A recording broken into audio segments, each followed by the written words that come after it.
there was a store called Town and Country that was it was a convenience store basically, and it was run by this older guy. I remember he would just shamelessly sell cigarettes to children. So I remember I'm 25, I'm at a gas station going in to pay for my gas, and who do I see behind the counter but Mr. Town and Country himself. And I remember I say to him, I'm like, hey man, I'll pay for gas and just let me get a pack of Pall Malls. And he fucking cards me. And I remember thinking, I'm like, you were my hero once. yeah, You were never. my hero once. It's Johnny Late Night! And now here's your host, Johnny Rogers!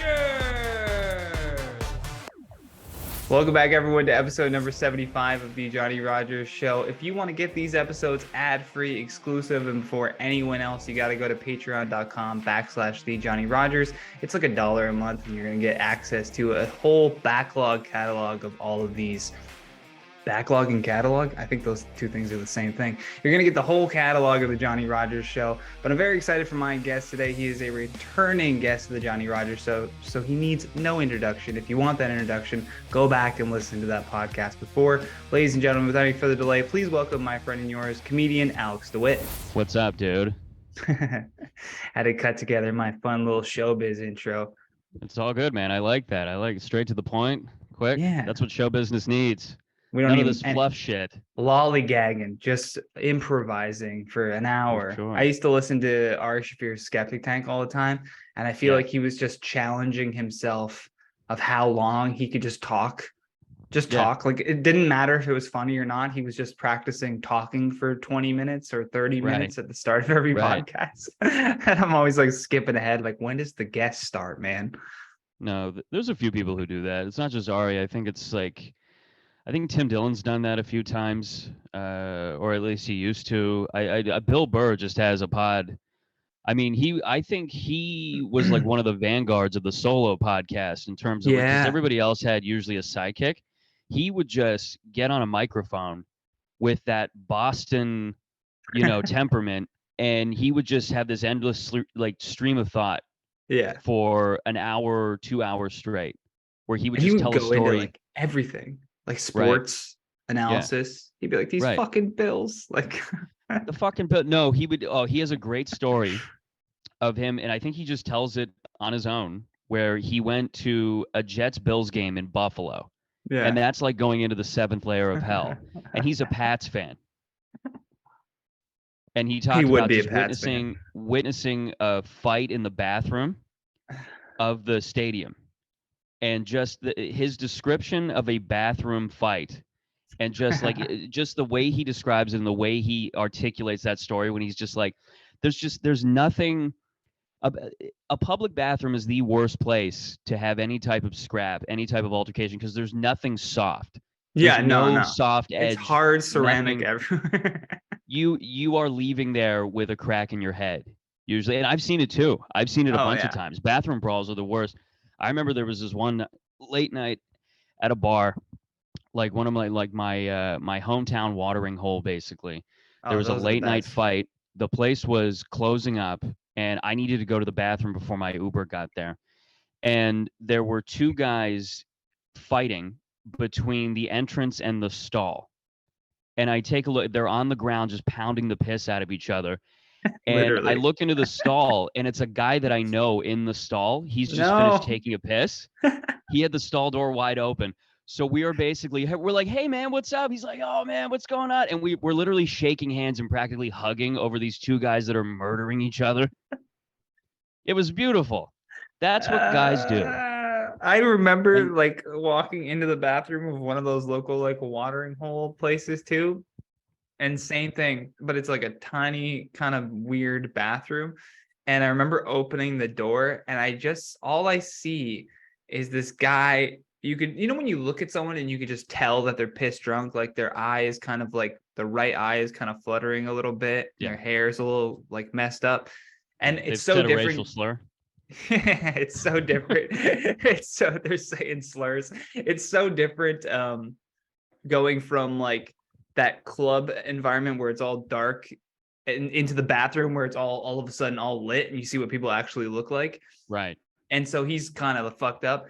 And all I see is him just kind of arms back, and he just launches a Spartan kick on this guy and kicks him in the middle of the chest, and he goes into the bathroom stall, like through the fucking door, and just lands on the toilet.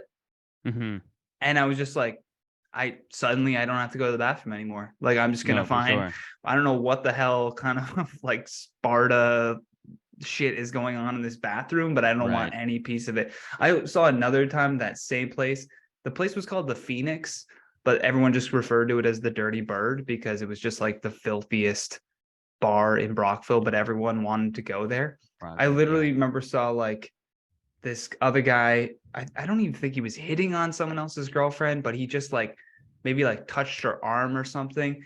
And the boyfriend saw that, and he just turned and just cocked back and just nailed this guy right in the jaw. Just no conversation had, no like, hey, did you do that by accident? Maybe. He just cocked back and just dropped this guy to the ground, who's probably a quarter of his size. Right. There's no greater anxiety for a guy than bringing his girl to a bar. Oh God. There's no greater. I don't give a shit if you're a soldier landing on fucking Omaha Beach. I don't care. Like it is terror going in there. Someone needs to do that, like make a sketch. I'll leave him. Make a sketch though about like going into a bar, but do it kind of like Saving Private Ryan style. You're going into a bar with your girlfriend. You're immediately just getting a piece of glass to the head. Yeah. There's just a guy throwing a pool stick like a javelin. Hits you right in the chest. A guy gets hit with a pool ball, takes his hat off. Like what was that? And he just gets hit with another pool ball, goes right through his head. There's so much you could do with it. Yeah. Oh, geez. No, I'm 31. How old are you? You're 31. Yeah. 31. Yeah.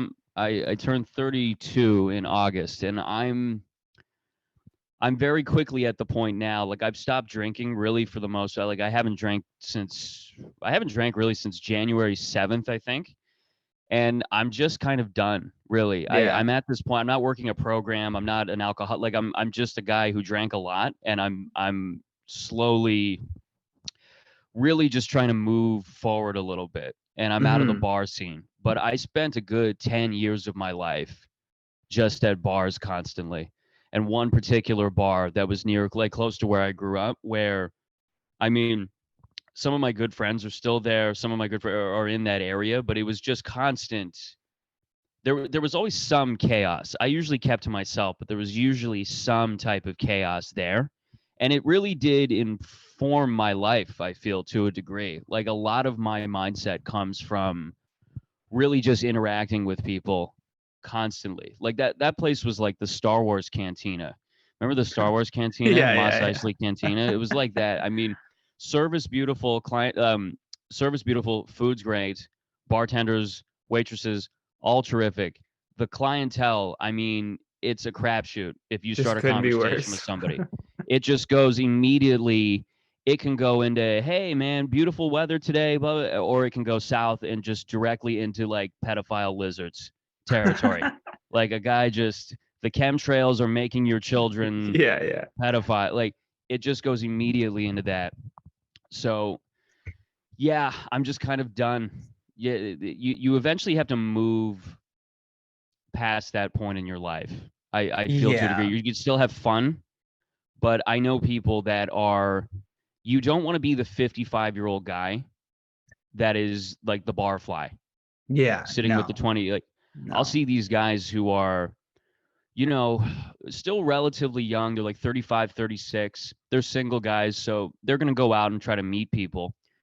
But I'll see them at these bars. They're just sitting around with a bunch of 20-year-olds, and I'm like, dude, like they're sitting, like they're like the focal point. Like you are like a museum artifact to these people that they're just kind of crowding around and looking at. And the worst part is they think they look like the 20-year-olds still. For sure, and they have that mindset. They have that mindset. Yeah. Their entire life just consists of finding the after party. Mm-hmm, you know what I mean? Like whose garage are we hanging in when after closing time? Like what are we doing?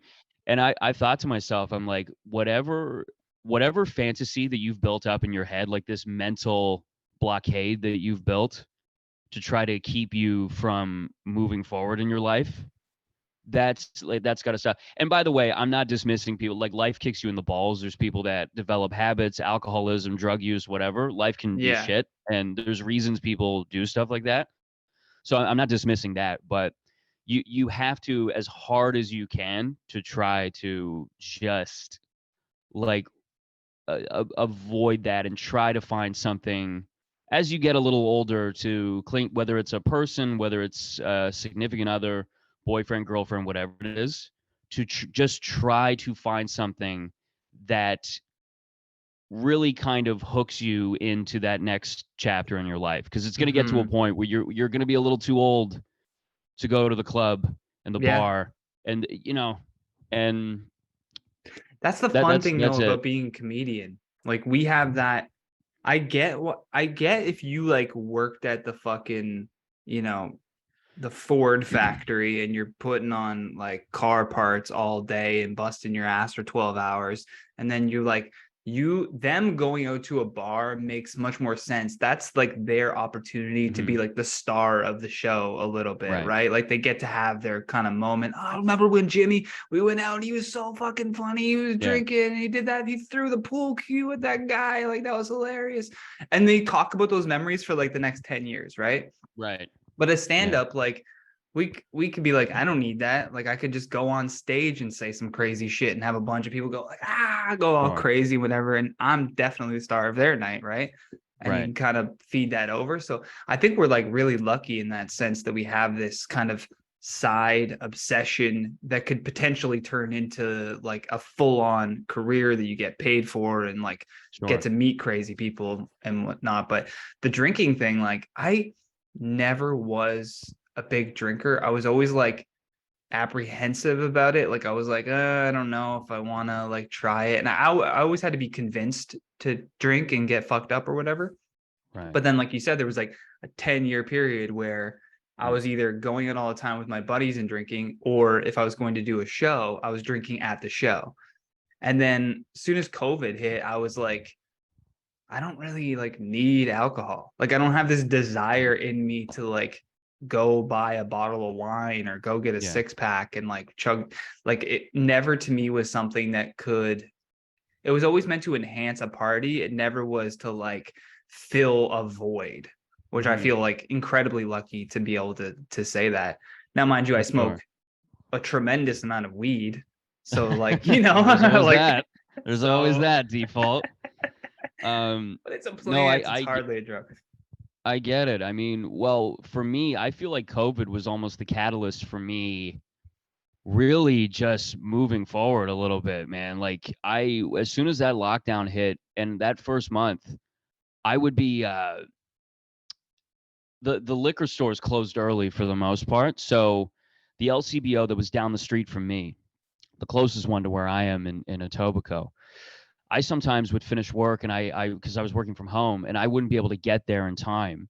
So I would hear from people, you would hear these whispers from people online. They would DM you the address of like a bar that was selling takeout beers, because that was their way of survival too. Yeah. So I would get on a bus.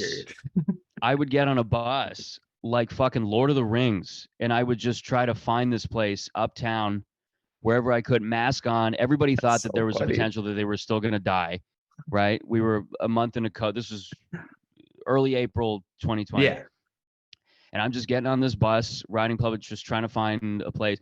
So I would finally get there and I would order, I don't know, again, my choice. I've never had a high class choice of anything. Like, my preference has always you just traveled all that way and you're like, oh, but Bud Light. Well, it was Bud Light. It was Nice. Bud Light for me. I would order 15 tall cans of Bud Light. And of course, these guys had to survive. They were trying to stay open. So it would be like $75. And I would pay the $75, giant grocery bags of beer. They didn't even have the paper bags like the LC. And I would be just hauling those back onto the bus. The bus driver would be looking at me like, oh, you definitely don't have a girlfriend. And I would just drink all of that just over the span of a couple days. And I just finally, I was like, I think I'm good. Still, like, after that, I did not keep booze in my home for a while. When I started like kind of getting a little more clarity into the situation, I was feeling terribly just awful. I was feeling depressed. I was feeling all these different types of things. And that was the beginning of me really stopping, I feel. Because it went nowhere. Yeah, the going nowhere thing is the part that really makes you kind of second guess. Like I smoke this fucking Views vape now to try to get off of cigarettes, right? Like I haven't smoked. Sure. I haven't. My last cigarette that I smoked was like December 2021 maybe. But I've been on a vape isn't that much better, but it kind of is. But it was always the thing where I was like, I would smoke cigarettes to like calm myself down always, Sure. right? And then I had attached, because I worked as a server, so you're nonstop on your feet for 8 hours as like a breakfast server. Right. You got to be there at like 6:30 in the morning and start bringing down the chairs and prepping the restaurant for it to open at 7, right? And then you don't stop like walking around and taking orders until like 3:34. So the only chance you can get to step outside is if you're going out for a smoke. So it just became my default, like, okay, I need to de-stress. Let me get outside. But then at a certain point, I was like, I'm just smoking now. Like, I'm not smoking because I'm stressed. Like, I attached that reason to it. So every time I felt stressed, I felt that I needed the cigarette. Yeah. But then the day that I stopped, it was like today. It was literally like a fucking complete snowstorm. Like the weather network's like, do not go outside. But I was out of cigarettes, and I was like, well, I need to go find more cigarettes. I'm out. Like I'm gonna die if I don't have another one of these like smokes, right? And then I just stopped myself right before I went out the door, and it was the first thing was like, no, this is like diminishing returns at this point, because like I'm gonna go now outside, freeze my ass off to then kill myself a little bit faster. You know what I mean? Like, and once you kind of settle in with that thought, you can kind of stop yourself from going forward with that thing. Because the mind is a motherfucker, man. The mind will make your body's a bitch compared to your mind. Your mind will make your body do anything that it wants for itself, right? And so, but the second you're like, no, I'm just not going to physically move myself to the thing that my brain is telling me to get, I'll be okay. It's tough. It's like a little bit of the fucking cold shakes, and you're like, I need it. And then you eventually get over that feeling, right? Yeah. Well, I've been smoking on and off since I was 14, and I'm gonna take another stab at quitting in March, because it's time. My mom always said, you're still at an age where your lungs will forgive you, and I'm getting to the point where I'm getting closer to an age where that's not going to be the reality, and I don't want to be this person that's shaving 10 whatever years off my life because I developed this shitty habit at a young age. Like it's just But I started smoking at 14 just with a bunch of dudes in high school. I remember my buddy just had a pack that he got, I think, from his mom, and there was a couple guys that had a connection on one of the native reserves, and they would go buy smokes there. Giant big Ziploc bags, and they would sell those. So I started hard on those. And I remember just always just smoking casually, and it started slowly. I didn't get into it like full on addiction until probably grade 12. But I remember a cigarette pack was like, you remember like those stories of like old gangs from like the 50s where one guy out of 10 would have like a gun on him? Yeah. It was like back then, there was one guy in your crew who had the cigarette pack. So you'd be like, yo, who's got the cigarette pack here? Like nobody had individual packs. As in like gang members now, like everybody seems to like have a gun. But it's like everybody has a pack now. But back then, one guy had the cigarette pack, and he would just, distribute the smokes among your fellow crew members. The rations. And you would just smoke. And you would have like back then probably like a couple cigarettes a day, and then that slowly began into, I don't know, half a pack a day, and then you get into a full pack. I started getting into a full pack around, I think, first year of college. It's when you go to 2 packs a day that you're like, all right, this is getting crazy. I've had some overlap over the years where it's gotten into, I've gotten past 1 pack. When I've been drinking, I will crush a full pack in a night. Wow. Yeah, that could be easy for me to do too if it's like a drinking night. That's how it started, honestly. It was like I would be at the bar with my friends and they would all I didn't start smoke. This is the craziest thing. Like people will hear 14 and be like, "Oh my God, that's crazy." It's not that crazy because at 14 you can be easily manipulated into doing anything, right? Like anything. If your friends are like, "Do it, it's cool." You're like, "All right, I guess I'm a smoker now," right? My mom started at 10. Yeah, my dad was like, I think 10. 12 years old or something. He was like, that's just like that age group, right? They got exposed Early to it 70s. so young, early 70s, yeah. Right. And for me though, I started smoking at like 23. Right. Like it didn't make any sense. Like what, you know what I mean? Like at that age, I should have known better. But I'm like, all my friends are outside having a smoke, so I would just go out and have a smoke with them whenever we were drinking. Right. And then I'll never forget, like I went to a party and there was a girl that I hadn't seen since like high school. And I was like, oh, I'm going to go out for a smoke. Or I asked to bum a smoke off of her. And she was like, she gave me one, and she's looking at, and I could tell that she was like mad at herself for some reason for having the cigarettes. And then she kind of just told me, she's like, never buy a pack. She's like, the second that you buy a pack, like that's it. You're a smoker. Like it's downhill from there. Like you've now invested in this habit. Like here it is, right? Because you'll finish that pack, you'll just want another one. Yeah, that's like, why you should just like you start just mooching 20 Lucy's a day off people. Like, no, I'm not. Oh, the guy who's quitting. I'm quitting. I don't have a problem at all. I don't. Yeah. I've always heard people like, oh, if you're trying to quit and you do want to smoke, don't buy a pack. Just bum off people. I'm like, okay, well that means I'm gonna have to bum 30 cigarettes in 24 hours. Yeah. Because I will do that. Yeah, and then you just end up buying it so you don't feel like a mooch, like asshole. Oh, it's just the dumbest take. Yeah, but I remember I like had a couple of like loose cigarettes, and I was like I had a show at the Comedy Nest, so I was driving from Brockville to Montreal, and I saw the gas station on the side of the road, and then the overwhelming thought came in my head of like, just go in and buy a pack. And then that was the first pack that I went in and bought. But it was great. Just smoking DeMaurier Red, listening to Childish Gambino, driving an old Dodge Caravan. Like it was just so trashy. Just going to do going to do my 5-minute spot in Montreal. Yeah, probably a dope spoiler on the back of your car too. Yeah. On the Caravan, on the Dodge Caravan.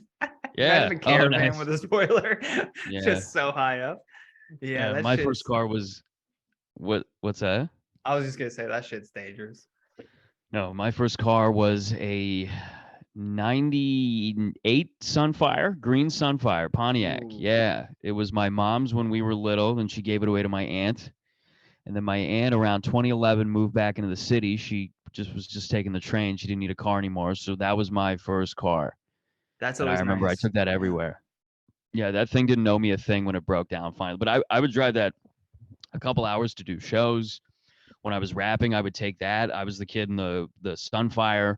I would just go to like Ajax, Barrie, wherever I was doing a show. And that was a time, man. But do you have songs out? I gotta hear like. I can send you a couple. I don't have. I have some full audio, I think, files from somewhere a show or like from a show. I mean, there's videos of me at my shows, but they're really low quality and bad. Like I just because it's old. There's part of me, I will not watch them. It's just like they're bad. But I remember I got one smoking story before we move on to this. But I just to go back to the smoking thing. So 5 minutes away from my high school, when I was we were in grade 11-ish, something like that, there was a store called Town and Country that was it was a convenience store basically, and it was run by this older guy, nice guy, or I don't know, he was just this older dude, I think Middle Eastern European, something like that. I think he was from Iraq. He was from somewhere, but I remember he would just shamelessly sell cigarettes to children. Just shamelessly. It didn't matter how old you were. You could go in there with a Buzz Lightyear hoodie, and he would just, do you want? Body, do you smoke? Do you want Pall Mall? Do you want it? So he would do all he would sell to everybody. But I remember we started going, and he just knew us by, like, you know, our uniforms. Like, he would come in, we would come in clearly in our school uniform, and he would always, I still remember that the second that bell rang and the door opened, he would see you just like, oh, that was his whole thing, like Count Dracula, like, oh, no school today. I'm like, no, mister, we're clearly in uniform. I don't just wear this for Yeah, for shit on a fun. Saturday. So that guy sold to us for probably 2 years. Then I turned 19 and I had no need to go to that. But I would take a walk, like a 25-minute walk from my house on a Saturday just to go down and buy smokes from this guy because he would sell them to me at 17. Wow. And so after I came of age, 19, whatever, I could just go to the gas station up the street and just buy smokes. So I had no need. So I never saw him again. I always wondered because that store eventually closed down, Town and Country. Mhm. And I never knew really what happened to him. I was like, oh, the guy must have gotten busted. That place must have gotten shut down. Something happened. So I remember I'm 25. I'm at a gas station, random gas station in Mississauga, just off the highway. I'm going in to pay for my gas. And who do I see behind the counter but Mr. Town and Country himself? And I remember I say to him, I'm like, hey, man, I'll pay for gas. And just let me get a pack of Pall Malls, small, regular, whatever. And he fucking cards me. What? And I remember thinking, I'm like, that was like yeah, that was a moment right there where I'm like, you were You're my like, hero. really, once. dude? Yeah, You were never. my hero once. But I've always joked around, like I was like a kid who like found a priest that abused him as a kid. Like, hey, I know who you are. I know what you did. Like, I could have your fucking, I could have your collar right now, dude. Now massage my shoulders. Yeah, we're massage. Give me, yeah. He just uses just exploitative child. Yeah, just blackmailing people in the just, community. it's funny, but I just remember, I remember that one story, and I never saw the guy again. But Wow, yeah, that was a good life old Town is and fucking Country funny days. like that. Just running into people. You realize the world is so fucking small when shit like that happens.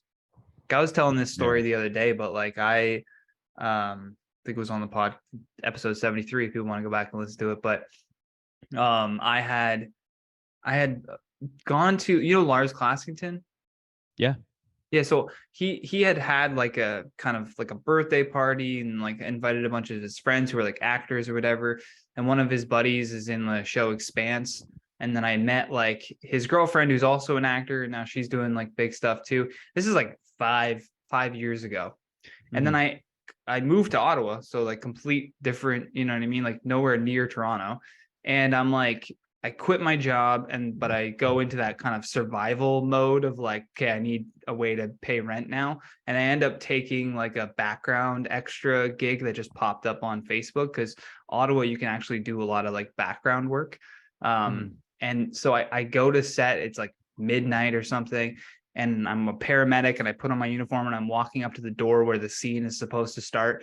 And the girlfriend that I met 5 years ago is just standing. She's the lead actress in this like Hallmark film that they're doing. She's just standing at the doorway and we just lock eyes and we're just like, yo, what the fuck? Like it's been 5 years. What are you doing here? She's like, what are you doing here? Like and then you realize just how infinitely small this like, especially the entertainment world, like how small his network is. But it's even crazier when it's like a guy that used to sell you loose cigarettes as a child and that doesn't even remember you when you come back in.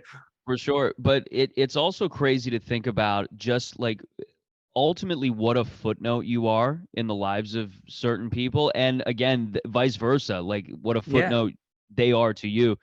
I remember probably at 23, 24, there was a friend of mine in high school that I had when I was a kid who, I mean, I flipped burgers with this kid. I had my first job with him. He would come over to my house. I would come over to his. I knew his parents. I knew all these things. And I remember I didn't see him after high school. He eventually moved schools in like grade 11. Something happened where he had to move schools. And I like 23, I ran into him at a bar. He just tapped me on the shoulder. I turned around and he goes, Loyola. Loyola was my school. And he didn't say my name or anything. Like he just knew me by the school. He didn't say, he just recognized me from the school. Like we were good friends, yet Yeah. his only frame of reference for who I am is just we went to school together, right?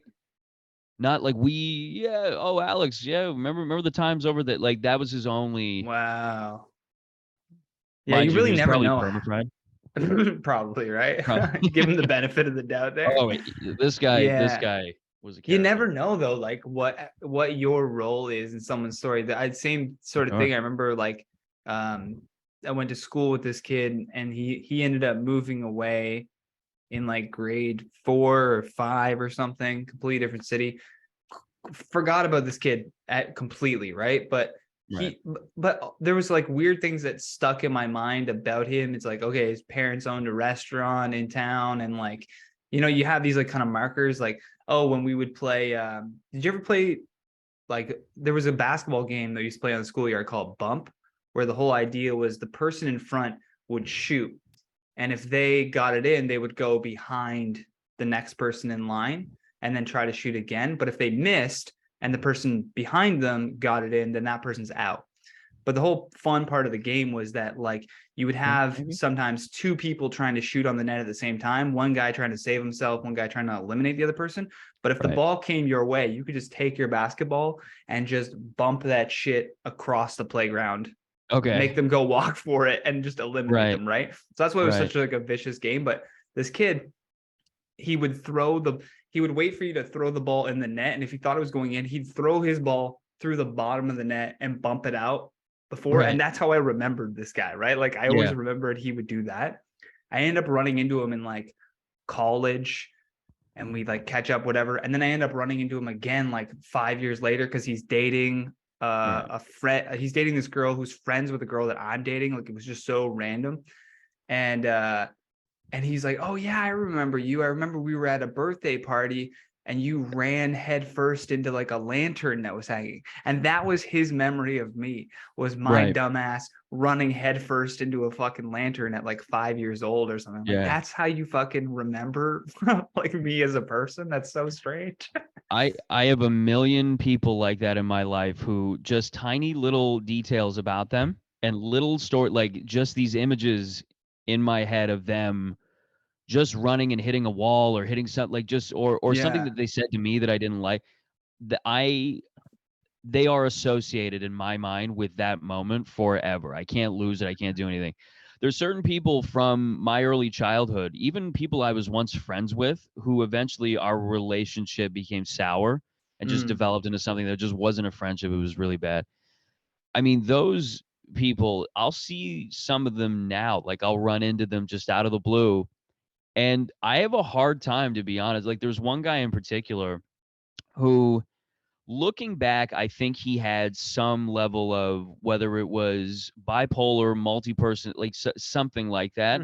I think that's what it was showing, like the early stages of that early on when we were 15, whatever, grade 9, 10. But I remember he would just, or he also could have just been a spoiled brat and there could have been that too, right? Like he also, because he was that guy. But we would just get in arguments with this kid a bunch of times to the point where none of us liked hanging out with him anymore. He would every now and then, he got his driver's license. And for some people, I mean, at that age, the kiss of death was these kids getting their fucking licenses and just like thinking that they had the freedom to, one kid would get a license, he'd hop in his mom's Honda Civic, and all of a sudden he thinks he's going to Vegas, right? Like he's picking up everybody, he's doing. And you would just, I remember this kid would just smoke a joint and then just come pick everybody up. And we didn't even realize that we were behind the wheel of this guy who was like stoned. And he would drive downtown. Me and his buddy, he would get into the streetcar lane. There was a part, I think it was on Spadina, it was somewhere where the streetcar, at a certain middle point, lane, right? The middle lane, but you can't exit out of there right away. You have to keep going. So there was a part where he was going in the opposite lane, the streetcar's coming at, it was like an action movie. It was like, we're like, dude, you got to find the opening before this thing hits us. We're like, dude, don't keep going reverse. And he's like, no, I got it. So he keeps driving. The subway's it's like fucking Die Hard. He finds an opening and he gets out right away, whatever, back into the right lane. So we just missed this. But I remember being in the car with this fucking kid and being like, dude, you're out of control. I can't, let me out of the car. And I remember just not wanting to hang out with him. And he would just start yelling and fighting with people. I remember in our early 20s, I tried hanging out with him again, and it was just a constant argument, and he would just berate people. And it became fairly apparent. I was a little naive at that age, but he had a problem. He had a genuine issue. And it just got to this stage where I couldn't speak to him anymore. And around 25, I saw him again at a bar, and he was really in a bad state. And when you get alcohol into people who are like that, and he just starts, he knew that I did comedy, knew that I did stand up. So for people like that, the preconceived notion is when you do comedy, there's no such thing as open mics. There's no such thing as waiting till 3 a.m. Yeah. in the basement of, some Yeah. Albanian family's restaurant to go up and do 3 The old minutes talking about Albanian your club. cock. And I know. There's no such thing as that. There's no such thing as struggle. You are Kevin Hart right away, or you're Bill Burr, or whoever these guys are, right? My favorite people. You are those dudes. So he would just start going at me. He's like, you know what? There's people, like, half our school really doesn't like you. Half our school just really thinks you're not funny. And I'm like, oh, this is getting into like real mental illness. Like, this is really bad. So I just disengaged with him. I went outside for my usual smoke, and I remember end of the night, he's coming out. His buddies are trying to get him into an Uber, and he's just looking at me like, yeah, keep. He comes to me right before getting in the car. Keep living in your false reality, dude. I'm like, all right, take care. Take care. False reality. Yeah, I'm not good with eye contact. I keep my whatever vision away. But his buddy, they get him into the car. They pack him in. At the end of the night, at a certain point, you're almost like packing your friend into a car. Yeah. You're an folding object his you have legs. to get into the vehicle. Yeah. So they get him in, and his buddy comes out of the vehicle and walks up to me. He goes, "I'm so sorry, dude," and he gets back in. So I remember that. And no, like I think they were genuinely embarrassed. And that was a guy that I also knew that I was friends with. But there was a part of me that really just had to kind of accept that that's who that guy is, berating me and being whatever level of jealousy for no particular reason, because I'm nobody, right? Whatever he was feeling, whatever insecurity, whatever it is, that might be, unfortunately, for people like that. Sometimes these, and I'm not trying to sound, I don't want to sound dismissive. I don't want to sound condescending. No, it's a mature way to look at it. But there is, unfortunately, for a lot of people in that specific state who are getting into substances, this is the climax of their this is what's the best way to put it? This is the height. This peak? is as good as it will get. This is really the peak. Like, this is the peak. This is the happiest that they will be, is just shitting on people and constantly going. And that's his satisfaction in that moment. So I just kind of let him have it. I didn't engage with him. I wasn't going to start a fist fight. I wasn't going to do anything. I was just going to go about my day. And even though what he said really kind of bothered me, I just couldn't. Remember how I said on the last episode, I just talked about kind of accepting people. You got to learn to kind of accept people for their complexities, just who they are. That's part of it. That's where a lot of where I got that from, was just dealing with guys like that. And I just, you just got to keep moving forward, I guess. Yeah, it's the only way to like really be. I mean, the person that's not moving forward is that person. It actually like brings to mind, like, I don't know if you've ever heard this theory, but like, and it kind of relates back to what we were talking about like the 35-year-old guy that's hanging out in the bar with like the 20-year-olds. Right. We know that like our bodies stop growing and developing at like 25. Like your brain is pretty much like done, right? Like it's not anything you could have learned before that. It's probably going to be a lot harder for you, right? That's why it's easier for like a 5-year-old to learn another language, because they're so malleable at that age, right? I firmly believe that like as we get older, not everyone, but there's a lot of people who still think like they're 25. That's why you'll see like a 40-year-old dude like, yeah, I could play basketball with the boys, and then he like fucking sprains his ankle, or like, Tom Segura doing a dunk and Yeah. then falling backwards, is because they think in their mind that they're as athletic as they were at like 25 or even younger, right? Sure. And so they don't necessarily, for people that think that way still and aren't recognizing their age, they're kind of stuck in a way, and you can't really take what they're saying as like negative towards you, because they're just stuck, right? Like it's if you were driving in like a big truck and you had winter tires on and you're clearing through the snow, no problem. Sure. And you see your buddy stoned in the Honda Civic just spinning his tires out and he curses at you. You're like, he's not really cursing at you. He's cursing at his situation. For sure. Like, well, I'm fucked, so you should be fucked too. And to add to that, because I agree, but when I say that these people have peaked, that's not absolute either. Like, you can get your shit together at a certain point. You can actually improve and do things. And you just need to accept accountability and be able to truly kind of face yourself and like, what are my flaws? What are the good things about me? But what are my flaws? And it's just whether you're willing to do that. And a lot of people, unfortunately, aren't. Like that guy that I was talking about, like, he very well could, he could get a decent job. He could get married. He could get all of these things. It's whether or not you're willing. You first have to kind of get your head out of your ass a little bit. And the other problem is a lot of these people are coddled too.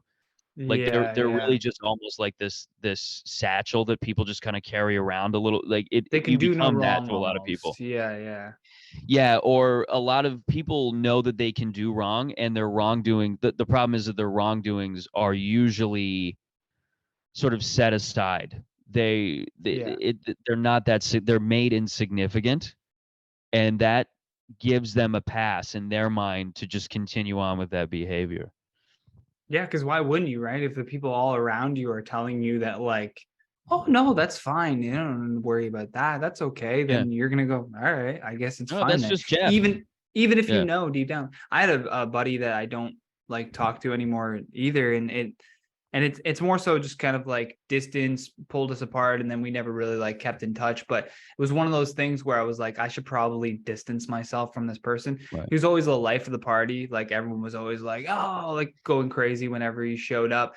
But I remember we were going out one night and he was just wasted. And my other good friend and I were talking to these two chicks and we're like chatting them up or whatever. And I think he was a little pissed because like nobody was kind of like he wasn't chatting up any chicks. He was kind of just wandering around this party. He didn't have us wandering with him. So he kind of just kept drinking. Right. And then we decided to leave and go get some food or whatever. And there's these other group of people that are walking down the street and one of them's holding a balloon and he just starts talking shit to them. And I was like, what? Why are you like, these people are happy. It looks like they're celebrating a birthday or something. Yeah. And he goes over and he's bigger, imposing dude, right? He just grabs the balloon from this guy, just grabs it out of his hand and just pops it on his chest and then just like roars or something at the guy. It was the craziest thing I've ever seen. And it was like at that moment I was like, oh, we're not the same. Like, it's different to have like, it's good to have like a, diverse group of friends in terms of like their personalities. But like, I don't need to be around whatever the hell this is because now you've brought me into a fight. Like if they were bigger and they decided to fight him, I would have to join in and get my ass kicked too. Like I'm not a fighter, but if someone's going to attack my friend, all of a sudden I'm a fighter. Like that's usually how it works amongst men. Right. Yeah. Well, it's interesting because if a friend of mine gets in a fight for a stupid reason, I'm the first to just sit on the curb and watch it. You just pull out a cigarette. Unfold. I will pull out a cigarette and I will. You are my Friday night UFC night. No, I jump in, no questions asked. No, I will. I've had a few moments where I've had to kind of get in the middle of something, but I'm not a guy who's like constantly just looking for that because I've known guys who do that. Like constantly they're looking for a fight. And it's funny, like it's like the old saying, in the jungle there's always a bigger animal. People eventually, if you look for enough fights and you think you're big, there's always a guy who's bigger that will smack the shit out of you. Yeah. Have no problem smacking the shit out of you. Yeah. It's usually a door guy or bouncer. It's always the fucking bouncer that's just ready to rock. There's one thing I really want to talk to you about is Sure. you just did a review on Cocaine Bear, right? Oh yeah, Cocaine. I saw it Friday. Okay, Loved it. Spill the beans on that. Well, I'm not gonna spoil it. I mean, there's nothing really to spoil. It's a bear high on cocaine who just eats people for an hour and a half, and fucking it's the greatest amazing. time of the movies you'll have this year. What? I said that's fucking amazing. I'm just so Oh, it's happy that like incredible. real movies are back, you know? No more I think. remakes. Well, no, you're going to be getting a remake, and in fact, in 20 years, you're going to be getting another Cocaine Bear. So For sure, but the original is nice for us you'll to get a live through. sequel. You'll get a sequel to this, probably more movie, because everything is franchise based. Everything Yeah. they don't make movies anymore unless it's a guaranteed franchise, and they know that it's going to make money back. So I mean, but this was just I love old schlocky B movies, like just movies that are about shit. Like did you ever see Piranha 3D? From No, a few years back. peripherally, I remember I watched like the trailers and stuff, but I Yeah. don't think I actually ever sat down and watched it. Yeah. It's like this. Cocaine Bear has a little more of a story. It's kind of half baked and all these things, but it's a little more character. They're a little more interesting. But at the end of the day, you're just there to see a bear on cocaine, right? It's crazier that it's A black based bear on on a cocaine. real story. Like, was it a Yeah, but cartel bear? it was no. It was a bear. I mean, I think they're pretty faithful to the actual story that happened. The only problem is that this bear in real life overdosed and died. Whereas the Okay. bear in this movie, spoiler, Goes whatever, the crazy. bear is not a whatever. You'll see what happens in the end, but the bear I think just instantly died. There was no running around and mauling people or anything like that, unless I'm wrong. And But last movie for Ray Liotta too, right? oh, dude, I got emotional almost, and I usually don't get emotional watching movies like that. But Ray Liotta is like one of my favorite character, not really a character actor. He was like a leading guy, but Ray Liotta was like one of my dudes, man. Like Goodfellas is like my favorite movie of all time. Really, like maybe first or second place. It's one of the best movies. His narration in that, I mean, I love. It's incredible. And just to see him in one final film, it was touching. And like the tribute at the end of the credits is in memory of Ray Liotta and all those things. Wow. Just terrific. I love too that it's also we're seeing the merging of TikTok fame coming into mainstream Hollywood, right? Like Right. because the one guy, I keep forgetting his name, but he has like a mustache, younger guy. He would make those TikToks with like the same sound effect on the back of them. And it was always about like he's a comedian too, but it was always about like different customer service interactions. Like he would say like a customer asked me this question, and then he would just kind of turn to the camera and the music would hit, and they blew up. Like they got so popular, these TikToks. And then I saw that he's in the fucking movie, and I was like, that's crazy. I don't know who that is. I didn't know about a TikTok guy. Yeah, look that guy up because I'm interested. I think I have a feeling I know who you're talking about, but I again could be wrong. I think he's one of the main people. It's not Alden. Is it that guy? Scott Seiss. What does he look like? Seiss. Let me share screen here. I think I have an idea This guy. of who it is. What does he look like? Where the hell is he? I don't know who he played. So if I go look at him in Cocaine Bear. Look at his kid. There should be an image. I gotta go back twice. Yeah, he's the main image right there of the trailer. Oh, I think he might have been I think he was a paramedic in the movie. He was something. Is it more of like a supporting role? Oh yeah, for sure. No, he's not like a main player in it. Okay, but I think that's still insane. Like the fact that you can, because like people always talk about like, oh, the old guard of Hollywood and how difficult it is to break into the industry, and you got to move Right. You got to move to LA if you want any chance and go to all these auditions. And this guy's just making TikToks in wherever he lives. I'm pretty sure he doesn't live in LA. Yeah, I mean, I think the safe bet is still if you want to be an actor, you need to work your ass off to get to the place where you're most likely to, and that is LA, that is Hollywood. But I think for just regular Joes that are just getting into just trying to make content, Yeah. your best way is just to get on TikTok, get on all. And again, I hate TikTok. I think it's awful. I think it's one of the most toxic things ever. I think it's about how But you use it. well, it's a great creative tool. I Yeah, enjoy it right? for being able because it's cool that way, and that's how it hooks you. Like for me, Mhm. somebody who likes making movies, making videos, doing my impressions, all my silly little dumb characters, I appreciate it for that. But there's a toxicity to that, and there's something really insidious about it, which is not is really becoming a little more apparent to me. I mean, TikTok's like the one place, and Instagram is not like this. It's not as aggressive with this. TikTok will literally have, it's like the extremes of two sides. And I was talking about this on a podcast with my buddy Max the other day, my podcast.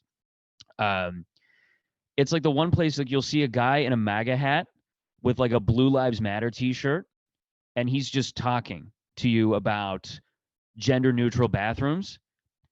And then it's this, yeah, this is the episode here. And then Something's you'll off with scroll Alex DeWitt. down. Something's off with Alex DeWitt. Shameless plug. But you'll have like the extreme right guy who's just conservative talking points, and then you'll go over to, you'll scroll down, and it's a girl with shaved hair, stud through the nose, talking about how cool Chairman Mao was, and all these things. So you have just far right and then far left. There's nothing in the middle. It's not just a guy talking about basketball. Like it can't. Yeah. You know. And so I find that to be that really part is scary. creepy. Yeah, I remember too. I had just watched a couple. You know who Yeonmi Park is, right? Like the lady that escaped North Korea. So I'd watched a couple of her videos on TikTok, and then I noticed my algorithm had changed, and suddenly it was feeding me like pro North Korea TikToks. Yes, I've seen that too. I was like, blocked what the fuck? I blocked that, and I took a look at the comments, and everyone, it was almost unanimous across the board. This is a fucking North Korean this bot. is propaganda. This is propaganda. This is a government, because I don't think they have social media. Like I don't think they have it over there. And they'll be like they'll use like the automated like English voice of being like, this is what North Korea looks like. Look at all these cars. I've seen that too. And there's like two cars on the road. You're like, there's no fucking people. There's nothing. Yeah. Scary, man. Everyone looks like a zombie. Everybody is just in line constantly. They're all dressed the same. It's really, because I've read and researched North Korea a few times for my one of my old jobs writing. And some of the things that they got over there, like I don't even want to I don't want to go down this can of worms. Like, that's I don't want to open this. It'll just ruin the podcast. But it is it's a creepy place, you can say. Yeah. Little dark. It's the fact that Yeonmi Park said they never told them about individuality. They weren't allowed to say the word I. It was always we. And that to me is like the scariest thing, because now you have like a population who they don't know the word for individuality. So they're kind of, like you said, zombie slaves basically to whoever's in charge. They're going to do the bidding or it's death, right? That's a fucking scary, scary place. Holy shit. Yeah, I mean, for the amount that I rant on Canada, and I think a lot of the United States and a lot of the West, and sort of the trajectory that it's going down, you can see.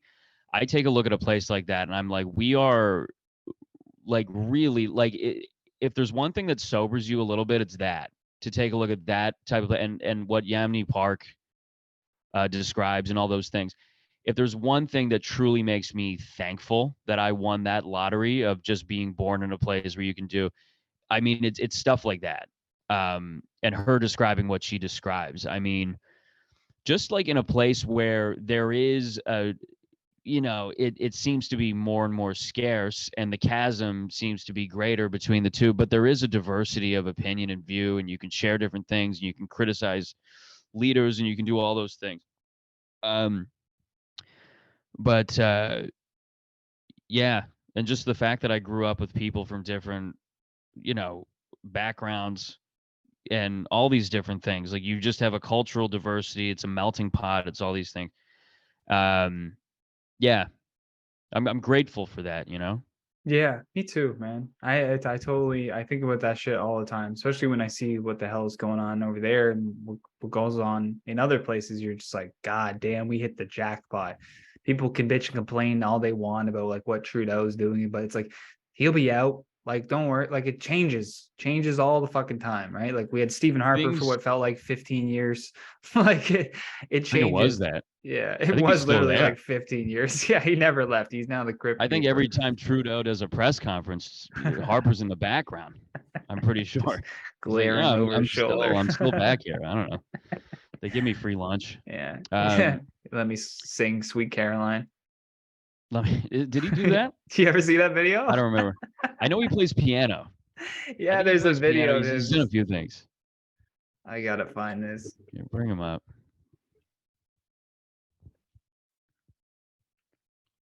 Playing I missed piano old Harvey. Right? Oh, he's singing Sweet. Oh man, he's got a couple videos on here. I gotta do Sweet Caroline though. This is what's gonna get us pulled off of YouTube, but it's at the end. It should be fine.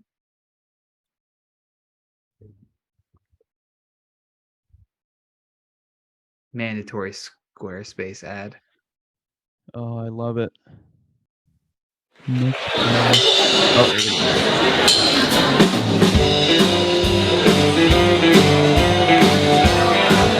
This was our Prime Minister. Turn it down a little. And you can tell this guy's the 60-year-old guy at the pool hall who's just crushing box afterwards. Yeah. This guy had soccer moms hanging off of him. A lot of chicks with Bruce Springsteen t-shirts coming up to him. I love how he's not even breaking eye contact with the audience. He just looks dead inside. Like, I don't know if it's just being the prime minister does that to you, but he doesn't look like a full being. It's called being a politician. They all have that. If you look at a politician in the eyes, they all have that kind of blank stare, right? Yeah, I just arrived on this planet yesterday. Yeah. They told me how to run. I'm just trying to fit in. Oh, fuck. But that's too funny. I'm gonna bring this pod around. Let me shout out. We can keep chatting if you want to, but I'm gonna wrap. Yeah, if you want, man. Absolutely. Go follow Alex on Instagram, Alex DeWitt Comedy. Go check out his podcast, Something's Off with Alex DeWitt. Yeah. And all those links will be in the description below. But yeah, man. Much for making the time, man. I really appreciate it. I appreciate it, dude. Second time. Definitely not I'd love to come on again. This was of course. Terrific, man. Yeah, nice, easygoing morning chat. I like building rapport with the audience in terms of having recurring guests. Like, I think it makes it more fun to listen to. I agree. I concur. All right, everybody, make sure you leave a 5-star review. Hit that like button, hit that subscribe button. Any final words for the people? Just keep on keeping on, guys. Rock on. All that fun stuff.